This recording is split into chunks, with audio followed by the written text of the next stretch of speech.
Frustrated that your Ring doorbell misses visitors but still alerts you to passing cars? Here's how to get your motion detection working just right. First, check your motion settings in the Ring app. Sometimes the motion zones aren't set up correctly, or the sensitivity is too low. Open the app, go to Motion Settings, and make sure your zones cover the areas you want monitored. Next, make sure your device is getting a strong Wi-Fi signal. Weak connections can cause missed detections or delayed alerts. Try moving your router closer or using a Wi-Fi extender if needed.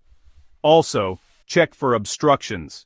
Objects like walls, glass doors, or even holiday decorations can block the sensor's view.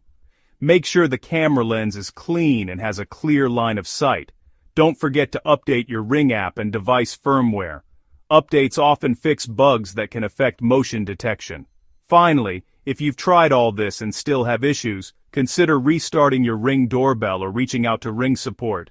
With a few quick checks, you can get your Ring doorbell back to detecting motion and keeping your home secure.